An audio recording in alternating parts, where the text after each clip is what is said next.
अंजलि और प्रज्ञा दो सगी बहनें थी। वो दोनों अनाथ थीं। उनके माता पिता की कुछ समय पहले मौत हो गई थी। सर्दियों का समय था और उनके पास रहने का कोई ठिकाना नहीं था। ठंड बहुत ज्यादा थी, इसलिए वो दोनों एक बड़ी सी पाइप के अंदर बैठ जाती हैं। दीदी, मुझे बहुत ठंड लग रही है। हाँ, ठंड तो मुझे भी लग रही है। तू बैठ, मैं अभी आग जलाने का इंतजाम करती हूँ। अंजलि थोड़ी सी लकड़ियां इकट्ठी करती है, फिर आग जला देती है, जिससे उन्हें थोड़ी राहत महसूस होती है।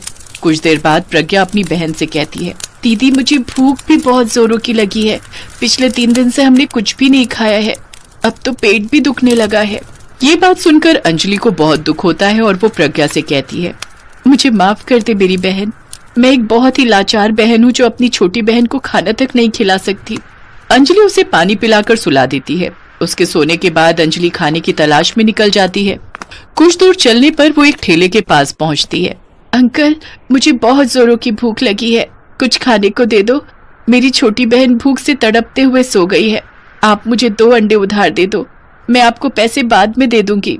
अबे जा, यहाँ क्या मैंने फोकट की दुकान खोल रखी है जो मुफ्त में खिलाता फिरूं? हैं? अरे तेरे जैसे लोग यहाँ बहुत आते हैं। मेरे ठेले पर सिर्फ उसे ही खाने को मिलता है जो पैसे देता है। भिखारियों के लिए यहाँ कोई जगह नहीं है।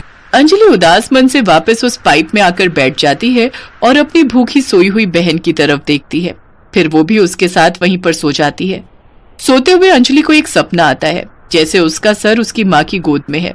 उठो बेटी, देखो तुम्हारी माँ आई है। माँ, तुम आ गई। अच्छा हुआ तुम आ गई। आपको पता है आपके जाने के बाद ताया ताई जी ने हमारे साथ कितना बुरा किया। उन दोनों ने धोखे से हमारा घर छीन लिया और हम दोनों को दर दर की ठोकरें खाने के लिए छोड़ दिया। हम भूखे प्यासे यहाँ वहाँ भटक रहे हैं। बेटी, इस दुनिया में कोई किसी की मदद नहीं करता, सबको अपनी मदद खुद ही करनी पड़ती है। अब तुम्हें भी अपनी और अपनी बहन की जिंदगी संवारने के लिए मेहनत करनी पड़ेगी। मैं तुम्हें एक जरूरी बात बताने आई हूँ। जिस घर में हम रहते थे उसके पीछे एक पीपल का पेड़ है। तुम उस पेड़ के पास जाना, वहां एक बड़ा पत्थर है। तुम उसे हटाना और उसके नीचे की जमीन को खोदना। वहां हमने एक छोटा संदूक रखा है जिसमें हमने कुछ पैसे तुम दोनों के भविष्य के लिए रखे थे। तुम उन पैसों को ले लेना और उससे कोई काम शुरू करना। ठीक है माँ, आप जैसा कह रही हो मैं वैसा ही करूंगी। माँ, जब से आप और बाबा गए हो तब से हम दोनों को आपकी बहुत याद आती है। आप जब अपने हाथ से हमें अंडा डोसा बनाकर खिलाती थी, वो पल हमारे लिए सबसे अच्छा पल होता था। आप दोनों फिर से हमारे पास लौट आओ ना माँ।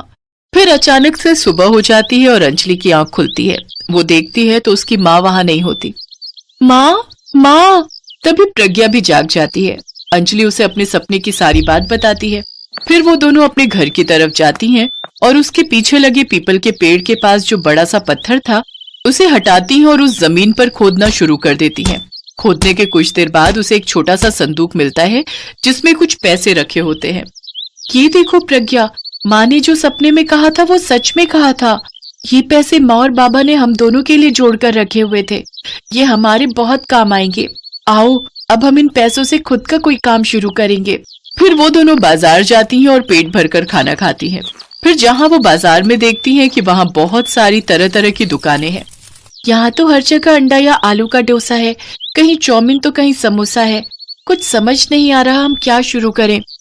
दीदी, आपको याद है माँ कितना अच्छा अंडा डोसा बनाया करती थी? अगर हम भी माँ की तरह ही अंडा डोसा बनाए तो क्या पता सबको बहुत पसंद आ जाए। तू ठीक कह रही है छोटी, ये बात तो मेरे दिमाग में आई ही नहीं। अंजलि को अपनी माँ के अंडे डोसे की रेसिपी अच्छे से पता थी।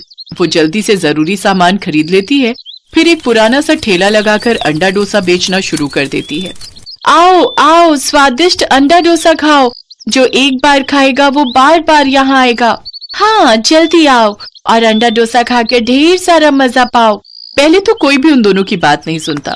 फिर कुछ देर बाद एक आदमी उनके ठेले पर आता है। अंडा डोसा? ये तो पहली बार सुना है। जरा बनाकर खिलाओ तो कैसा है ये अंडा डोसा?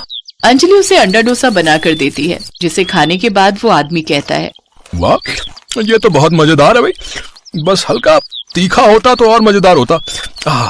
इसके बाद अंजलि अपने डोसे और अंडे को थोड़ा और तीखा बनाती है और सांभर भी थोड़ा चटपटा बनाती है। कुछ ही देर में उसके पास लोग आना शुरू होते हैं और उसके स्वादिष्ट अंडा डोसा खाकर सब बहुत खुश होते हैं। हर कोई ग्राहक एक प्लेट के बाद दूसरी प्लेट और कुछ तो तीसरी प्लेट भी खा जाते। उस दिन दोनों बहनों की अच्छी कमाई होती है। अब तो हर रोज वो अंडा डोसा का ठेला लगाती और अच्छी कमाई करती। एक शाम जब उनके सारे अंडा डोसा बिक गए तो आखिर में एक बूढ़ी माँ आती है। बेटी, कुछ खाने को है तो दे दो, मैंने 2-3 दिन से कुछ नहीं खाया। अंजलि के सारे अंडा डोसा बिक चुके थे। उसने आखिर में अपने और प्रज्ञा के लिए एक अंडा डोसा बनाकर रखा था, लेकिन बूढ़ी औरत के मांगने पर अंजलि वो उसे मुफ्त में खाने को दे देती है। वो बूढ़ी अम्मा उसे ढेरों आशीर्वाद देकर चली जाती हैं। दीदी, आपने तो हमारे हिस्से का अंडा डोसा उस अम्मा को दे दिया, अब हम क्या खाएंगे? प्रज्ञा, इन बूढ़ी अम्मा को भूख से तड़पता देख मुझे हमारे पुराने दिन याद आ गए। आज उन पर जो बीती है वो उस दिन भूख के मारे हम पर बीत रही थी। और हमारा क्या है, अब तो हमने अच्छे पैसे कमा लिए, हम तो आज कहीं होटल में बैठकर खूब सारा खाना खाएंगे। वो दोनों एक होटल में जाती हैं जहाँ गार्ड उन्हें दरवाजे पर ही रोक लेता है और उन्हें अंदर नहीं जाने देता। अरे तुम लोगों की इतनी हैसियत नहीं है कि इस होटल में खाना खा सको। भाई साहब, आप हमारे कपड़ों पर मत जाइए, हमारे पास पैसे हैं, फ्री में खाने नहीं आए हैं। तभी उस होटल का मालिक बाहर आता है और वो उन दोनों को देखते ही पहचान लेता है। अरे तुम दोनों तो वही हो ना जिनका अंडा डोसा आजकल बहुत बिकता है? बहुत तारीफ सुनी है लोगों से तुम्हारे अंडा डोसा की। बेटी, मैंने भी तुम्हारी तरह ही अपने काम की शुरुआत की थी और आज देखो भगवान का दिया सब कुछ है। आओ अंदर आओ, मैं तुम्हें अपने होटल का खाना खिलाता हूँ। मनोहर लाल उन दोनों को अपने होटल के अंदर ले जाता है जहाँ वो अपनी पत्नी से उन दोनों को मिलवाता है। उन दोनों को देखकर मनोहर की पत्नी को एक हादसे में खोई हुई अपनी दोनों बेटियों की याद आ जाती है। वो उन दोनों को पेट भर खाना खिलाते हैं। खाना खाते खाते वो दोनों अपनी दुख भरी दास्तान मनोहर और उसकी पत्नी को बताती हैं, जिसे सुनकर उन्हें बहुत दुख होता है। फिर वो दोनों पति पत्नी कुछ देर के लिए अकेले में बात करते हैं और जब वो जाने लगती हैं तो मनोहर उनसे कहता है, देखो बेटी, एक हादसे में हमने अपनी दोनों बेटियों को खो दिया था। जब हम दोनों ने तुम्हें देखा तो ऐसा लगा हमारी बेटियां हमें वापस मिल गई हैं। हाँ बेटी, अगर तुम दोनों को बुरा न लगे तो क्या तुम दोनों हमेशा हमेशा के लिए हमारे साथ हमारे घर में हमारी बेटियां बनकर रह सकती हो? तुम दोनों को माँ बाप का प्यार मिल जाएगा और हमें हमारी बच्चियां। अंजलि और प्रज्ञा उनके गले लग जाती है और खुशी खुशी मनोहर और उसकी पत्नी के साथ बड़े से घर में रहने लगती हैं।